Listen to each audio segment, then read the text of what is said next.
Welcome to Coast Vue, the show that every single day celebrates the men and women who are making coastal Mississippi such a great place to live, work, and play.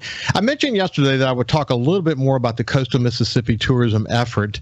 If you want to kind of understand, my current thoughts, you can go to the show from yesterday at the SuperTalk Gulf Coast Facebook page or YouTube or your favorite podcast. You can also go to the Coast Vue / Ricky Matthews Facebook page. I posted the words that I spoke yesterday.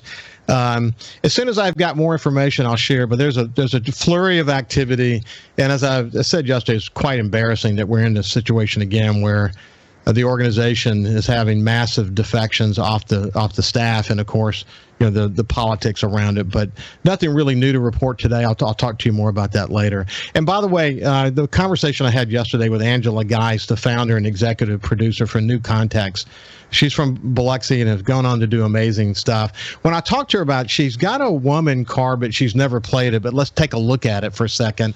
I thought it was such an interesting conversation. So if you have a young woman in your life, or even if you're a man, you should pay attention close to this conversation, because she makes the points that you still can't skip steps, and that relationships are everything. And she talks about South Mississippi and what's part of her DNA about being nice and about creating authentic relationships is one of her competitive advantages. Really terrific conversation.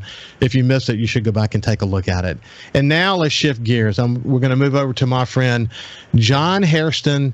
He's the main man at Hancock Whitney. He's a good friend, and we have the opportunity today to spend an entire hour together. How you doing, John?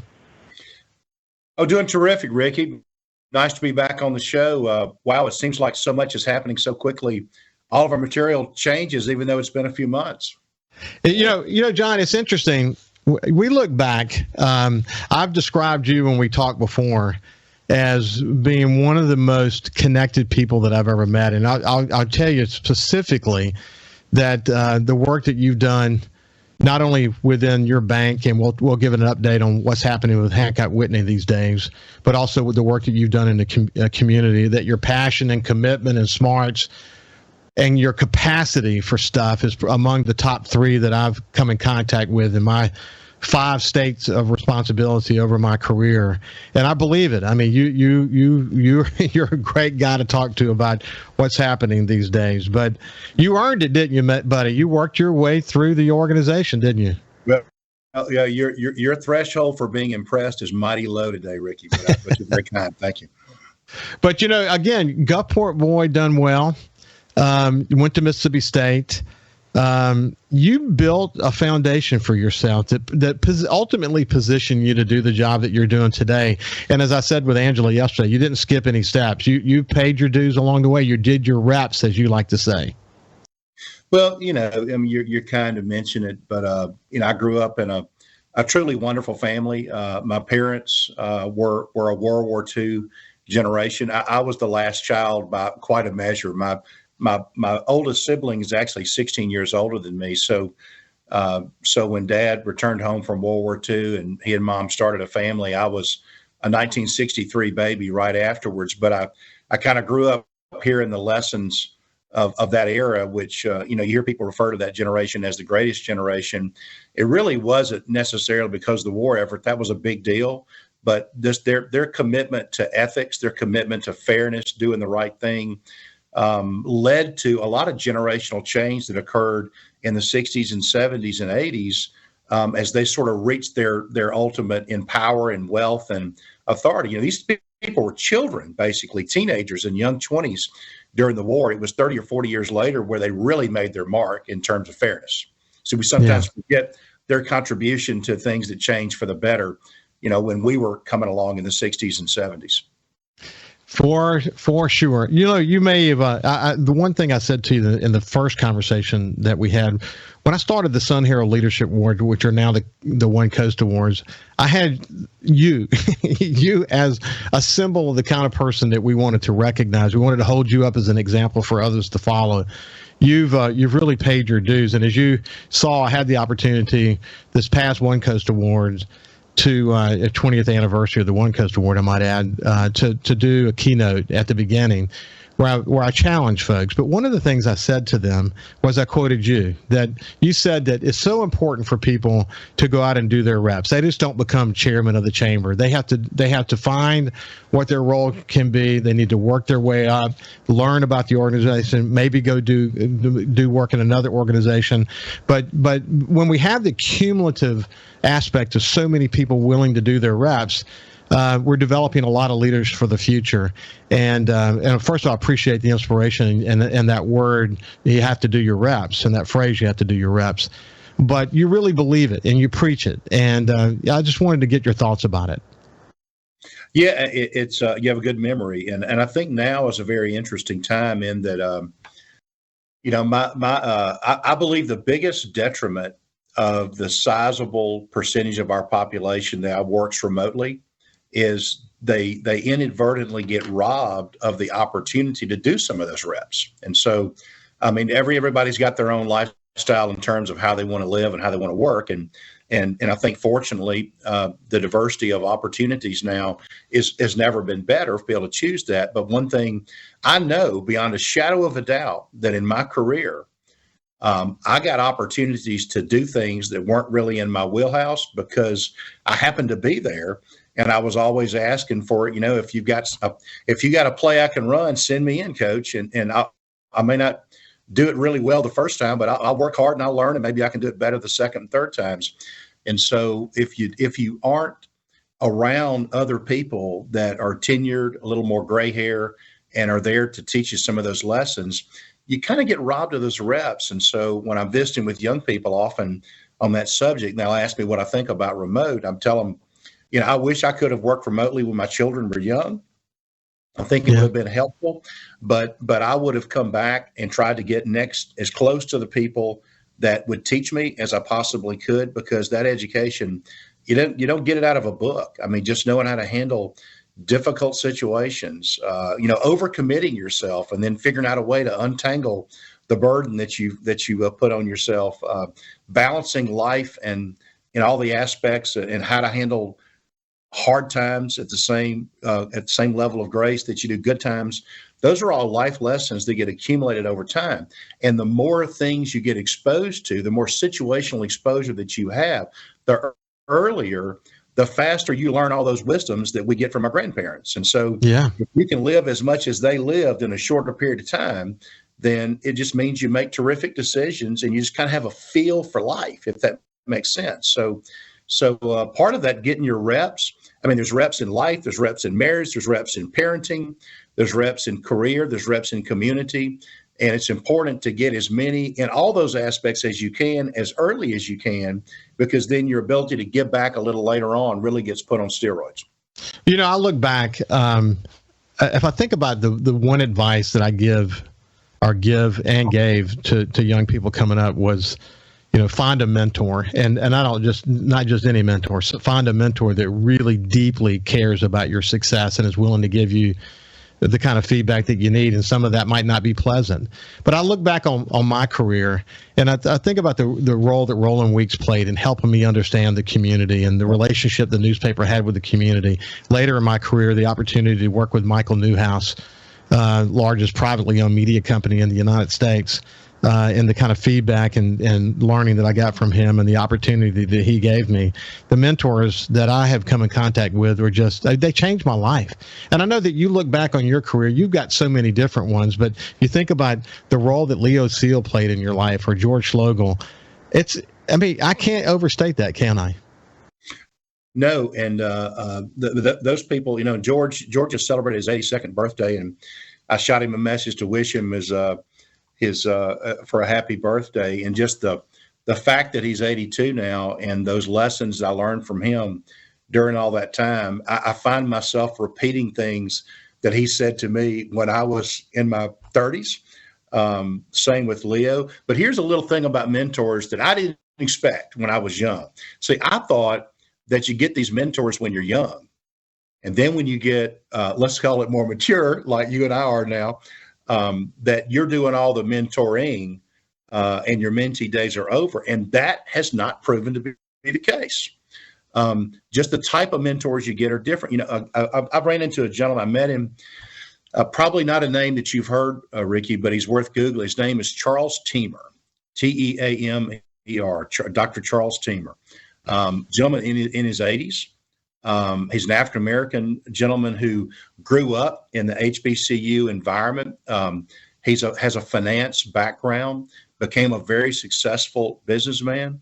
And I got to know him really because he founded a bank in New Orleans, and I met him when he was on the board of a bank that we were affiliated with, and just had an immediate like for him and a profound respect for him, given all that he had accomplished through his lifestyle or lifetime, and just tried to get to know him some. And what I learned from him was his life experiences were things that were different than mine. So a trip I did, he and I went to Washington together. Hey, let's do this, John. You went to Washington together. We'll pick it up right there on the other side. We're visiting with John Hairston, the key figure with Hancock Whitney. We'll talk about the latest at the bank. What is your thoughts about the economic situation? When we come back, we'll continue the conversation. Welcome back to Coast Vue. We're having a terrific conversation with my good friend, John Hairston from Hancock Whitney, longtime community leader, now regionally across multiple states. When we went to break, he was talking about how, as you get older, and I felt the same way. I was listening to you as you talked about this, that you never get too old to be inspired. There's always something more to learn. In fact, I always say here on the show that the more we learn, the more we better learn how much we don't know. And that keeps us thirsty for more information. It also keeps us humble. But Dr. Charles Teamer, who you had the opportunity to get to know over in New Orleans, you were talking about a trip to Washington, and that's where we had to go to the break. So why don't you pick it up from there? Yeah, thanks. Dr. Teamer and I went to Washington together, and the purpose of the visit, and it's maybe a little unusual, but as we go through life, and you're in a leadership role in community or in business, like I am in this bank, understanding the perspectives that come from people that have had different experiences in their life. Without getting those perspectives, you can never relive. You can't have multiple lives, unfortunately, but you can ask questions and learn, right? And so I'd asked Charlie to go with me and really to take me to Washington, and we visited the Martin Luther King Memorial there together. Charlie was Dr. King's treasurer. I didn't know it until I got to know him really well. He's a very out of the limelight guy. He gets a lot of accolades and recognition, but he never seeks it. And so there are many aspects to Charlie's life. Some of the most wonderful experiences are the ones that nobody ever knows because he doesn't talk about him that much. He's a very World War II generation-esque kind of guy. And so walking through that memorial, and you read that they've got a number of excerpts and some complete parts of his speeches that are there in the granite, and hearing his recollections of that day and why they were there and what they were doing, it was a perspective that I haven't considered before. I try to be a good student of history, but when you can visit a place like that with someone who was there when it happened, heard all the good, the bad, the lessons, the way it was intended to be communicated versus the way sometimes things are recalled, hearing it right there from the mouth of the guy who experienced it, it was incredibly, I'll use the word moving experience, and it changed me. It changed my life, and it changed priorities that I have. And so coming back from that 2 days with me and an elder gentleman convinced me that I never need to ever forget that I always need more mentors. And so I may be getting old enough to where I'm going to run out of people that are older than me that have those experiences. And I may have to turn to younger people that are living a different life than I've lived to try to understand their perspectives. But I don't think age is ever an excuse to stop growing. And you just have to keep on learning and take a little slice of your time and your energy and apply it to people that have a different view on things as you, and because it changes the way you feel. I think if we could live 1,000 years, we would all get pushed to the center on almost everything, because you understand everybody's perspective a little better. I've had over 600 Coast Vue conversations, John, and what I've learned is that when I was the CEO of a company, I never had the time to sit down and get to know people the way that this show enables me to do that. And the truth is, when I get done, I'm going to go out and play with my grandkids. I don't have P&L responsibilities. I'm not involved in the business side.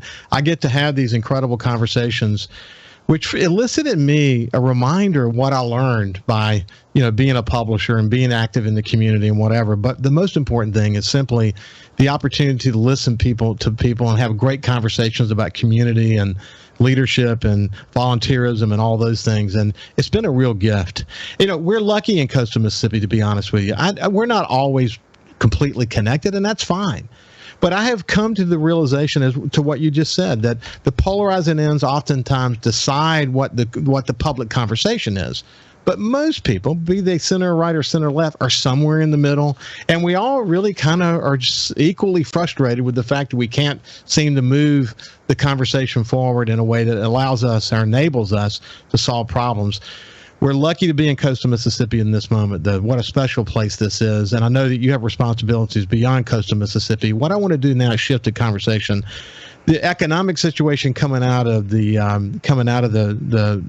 pandemic, and then the war in Ukraine, and the whole situation is complicated. You have responsibilities in energy producing states.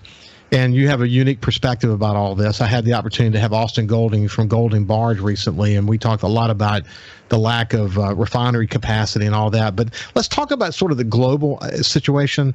Then we can talk about the U.S. situation, and then we bring it down to coastal Mississippi. So sort of, how do you talk to people about it? Well, there's so many dimensions of the economy to discuss right now. We'll never cover them in a show, but I'll give you just a few themes. There are a couple of themes going on right now. One of them is we're beginning, I think, to see the real tangible effect of rolling maybe too many of our chips to one side of the plate. And so we become, and I think it's a good thing, a much more environmentally sensitive country, but there is a price for that, right? And we've had different administrations that put the energy industry at a much more disadvantaged position. And so it may be a shock, but despite the price of crude oil and natural gas right now, there's not really that much more drilling activity going on in this country than there was 2 years ago when fuel was about half the price. And so the reason for that is it's extremely costly. And so there's very few private equity firms that are willing to put money into drilling activities. And so what's happening is the domestic oil and gas industry is essentially harvesting the work that was done years ago in a more favorable governmental and investor sentiment time frame. And over the course of time, those prices aren't going to go down. They'll get a little better as some of the Ukrainian disruption goes away, but our country is going to have to get used to the idea of very expensive fuel at the pump. And so your knee-jerk reaction will be, well, let's just all go get electric cars. Well, the price of the metals and the elemental composites that are used for battery production and other things are also under a pretty big supply crunch. So vehicles are going to get more expensive and energy is going to get more expensive. That may not be a bad thing globally for the environment, but if the whole world doesn't do the same thing, then ultimately our country will suffer on a more egregious basis than countries that are not as willing to focus on those types of environmental damages. So, and look, I grew up on the coastline in the water, shrimping with my dad. So I'm pretty environmentally sensitive. I'd consider myself a lot more greener than many of my friends are. But we just have to all understand as a society, there's a price for that. And we have to be willing to pay it on a sustained basis. You may have seen the news about the Jackson County School District is suffering a budget shortfall because of the shutdown of the coal-fired plant in Jackson County. That's another. I'm not saying it's a good or a bad thing. It's just reality that when we take options off the table for energy production, there is a price that everyone has to pay for that, and it may very well be worth it.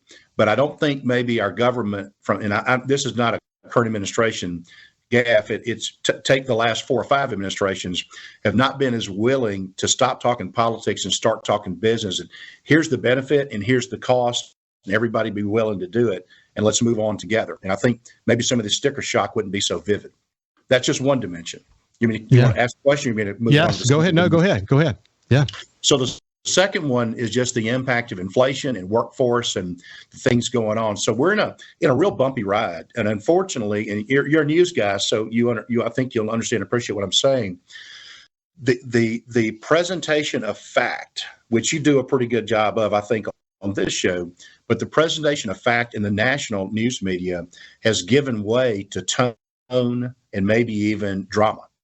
And so the days of the proverbial Walter Cronkite, here's the facts, and kind of let you, the listener, make the decision of whether you think it's a good thing or a bad thing, we don't hear as much. So we're better than we ever have been at sharing news, but we may be worse than we ever have been at presenting it in a way that reasonable people can form a rational conclusion versus getting told what they're supposed to think about it. So for that reason, I think that group of people, call them the frustrated majority, probably rely on lesser quality sources for their facts than they ever have had before. And they're told every day to be frustrated. So how do they feel? They're frustrated.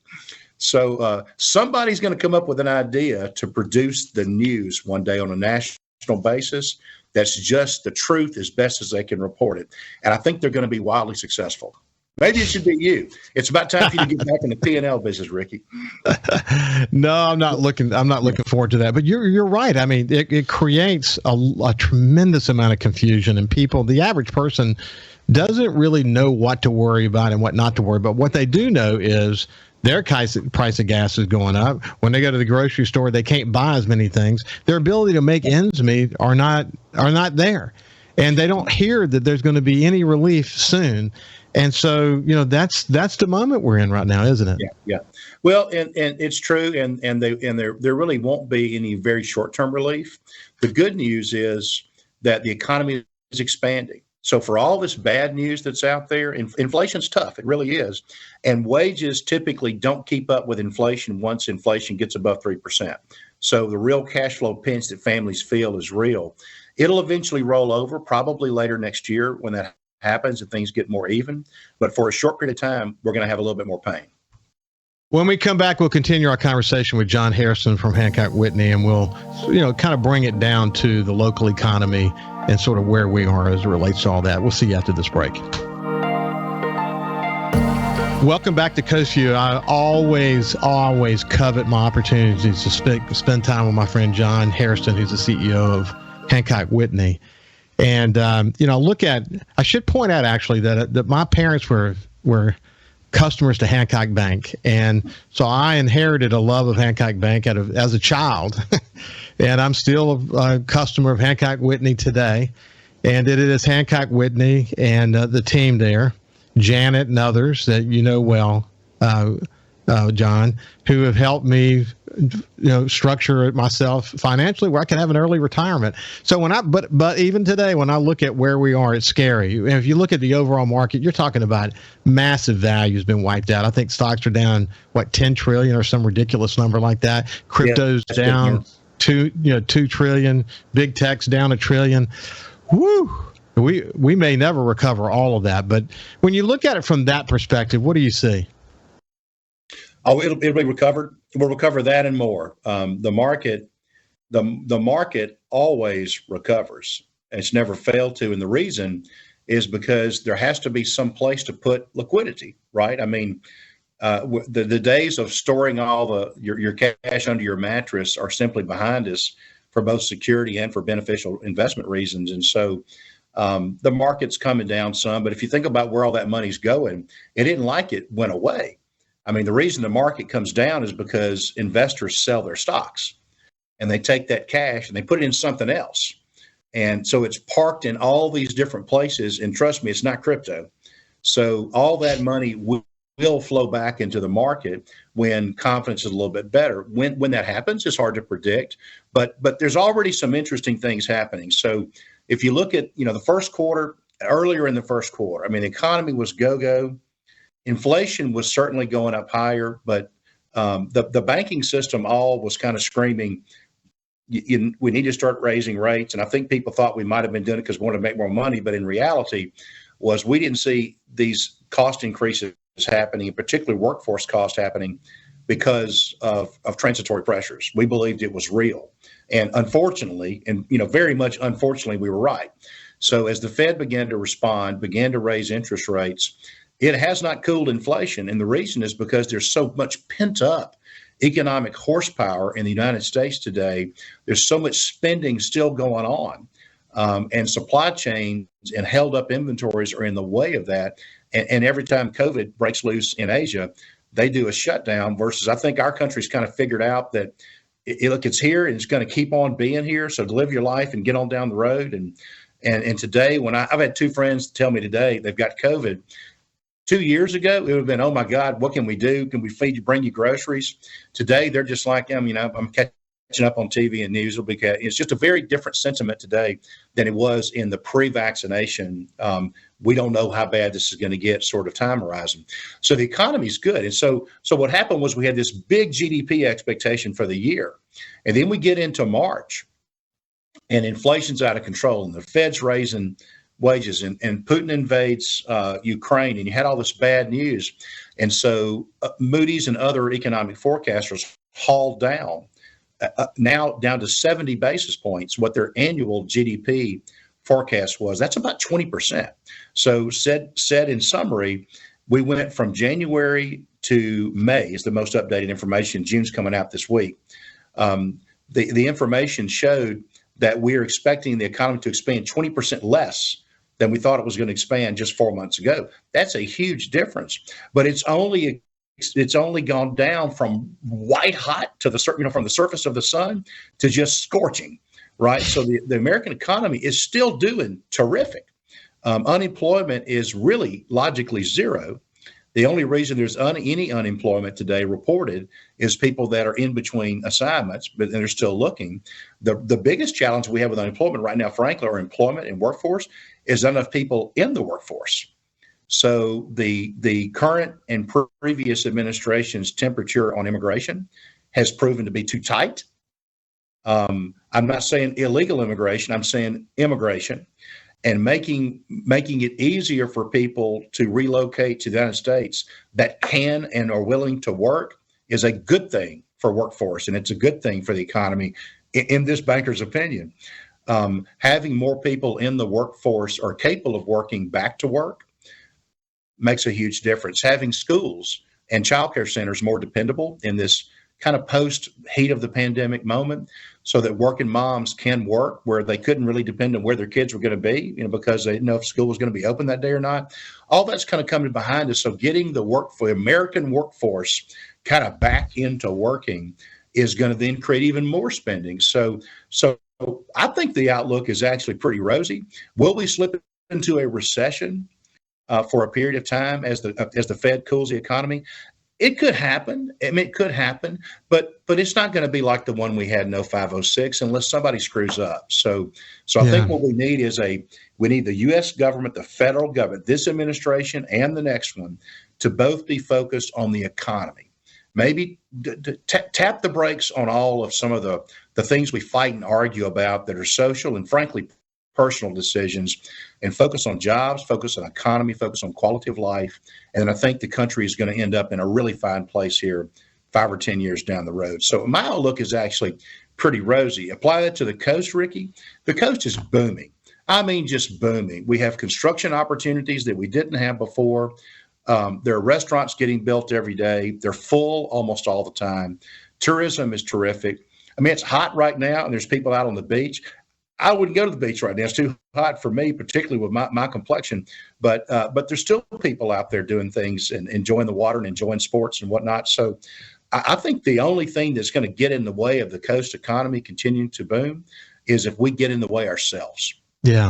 And if we focus on dumb things versus the right things. And if we can get some continuity between business leadership and elected leadership and the leadership in Jackson and making investments that are smart, and growing jobs above all else, of making sure that we take children, and I'm a proponent of child education starting at 6 months, not 6 years, and make sure that we physiologically and intellectually develop our children into the maximum quality workforce that can be. If we can do that and use money to do that, I think the coast has a boundless opportunity. So I'm still pro. I'm still all the way pro.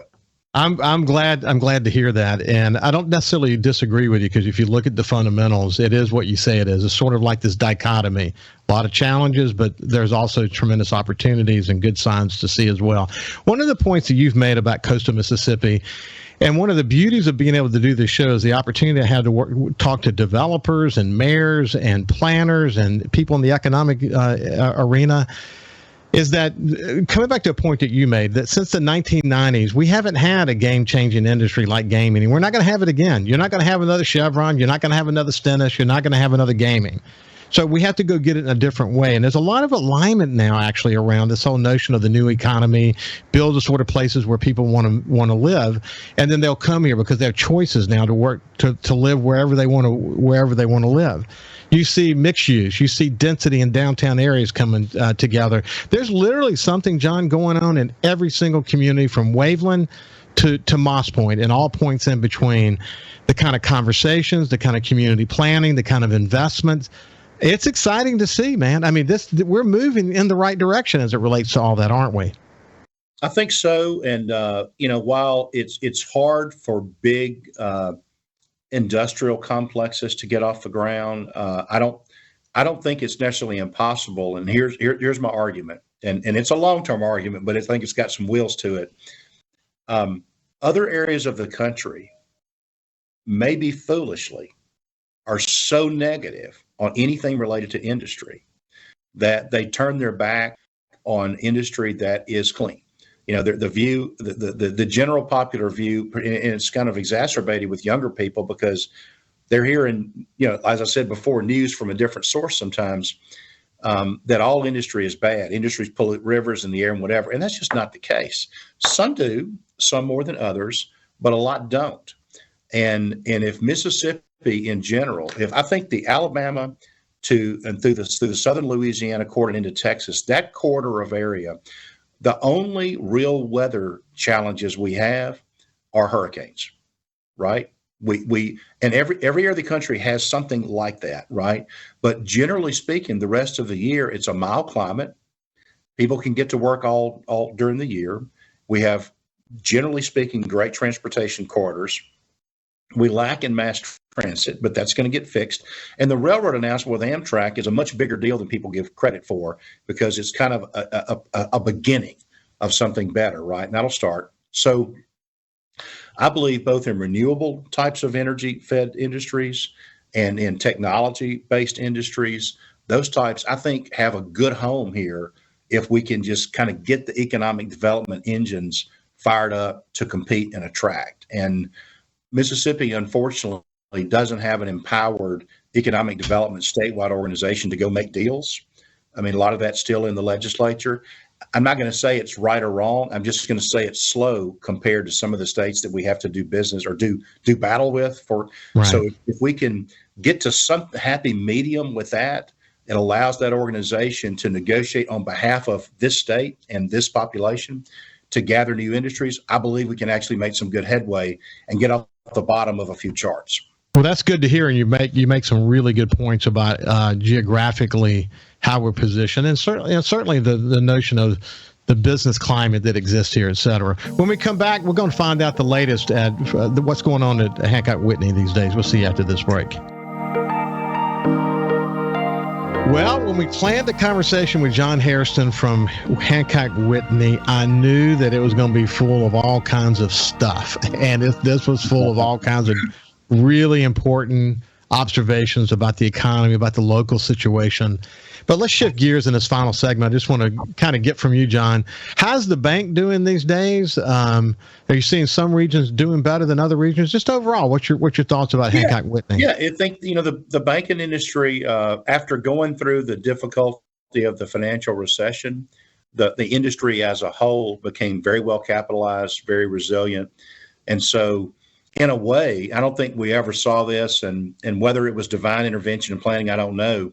But the financial recession happening, for all of its evil and bad, kind of set up the financial system for the country to be prepared for something like a pandemic. Yeah. We had gone through the pandemic without all of the aftermath and the lessons learned of the financial recession. The outcome could have been more brutal. And as it were, We had some good actions on part of both the Trump and the Biden administrations in terms of the PPP loans, which helped. And that part of that is causing inflation. There's a price of all that money getting issued, but it was worth it to kind of salvage the American economy, in my opinion, at least. So I think the banking industry as a whole has done well.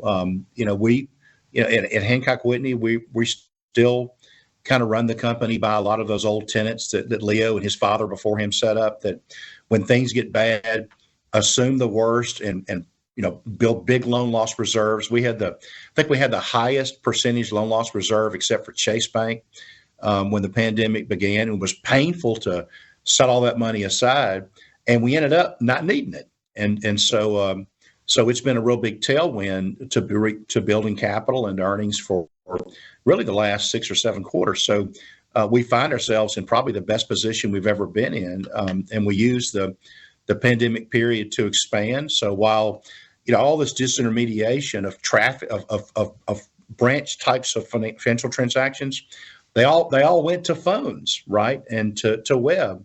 And so traffic flow in branches across the country went down, and 25% of our transactions moved from branch to iPhone or Droid or whatever your smart device choice is.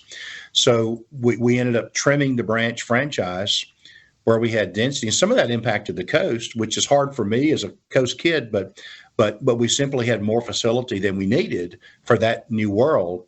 And then we took all of that and basically redeployed it and opened markets in San Antonio, in Austin, in Dallas, expanded into our Beaumont footprint. We are just about to add an office in Atlanta. It won't be a full banking office. It'll be focused on a type of lending there. We've expanded our Nashville operations. We're expanding in Tampa. So I would expect that we'd probably add, 2 or 3 new markets per year going forward, simply because the strength of the balance sheet, which started right here in coastal Mississippi, has afforded us the opportunity to do that. So I feel really good about our industry. I know there are those in Washington that, for whatever reason, don't like banks, and I frankly don't get it, because what we do for a living is match people that need to put money safely with people that need to borrow money prudently. That makes the economy go, and so I think we're the good guys, so to speak. But all the negativism that we get sometimes from politicians against banks. I mean, banks are going to screw up from time to time. That's going to happen like every other industry or every other company. But at the end of the day, the friend of economic growth and the friend of employment is the banking industry. Yeah. I'm proud to be a banker. I mean, I'm an engineer by training, but I mean, next to being a pastor, a missionary, and a physician, I think a banker is about the most noble thing you can do to try to really help people all day. That's what we do. But John, people may not realize this if they don't know your story, but you sort of engineered this merger acquisition with Whitney. And at the time, you had holding companies and various boards, and you had to bring them all together into one board, which I looking at your board today, you've got a great board. And then you had to build a team that was, able to serve this very diverse, geographically speaking, company. And you've done that as well. So how is all that going? You do have a terrific board, don't you? Yeah, I'm real happy with our board. It's very diverse. It's highly skilled. It's a group. When you put a group of smart people that have different perspectives in the room, that sausage making can get long and arduous sometimes, but the product's really good. And so I think it's been very healthy, and we have a great partnership between management and our board. But at the end of the day, and you mentioned the Hancock Whitney deal. The two organizations have been affiliated, for literally 100 years before we finally put them together.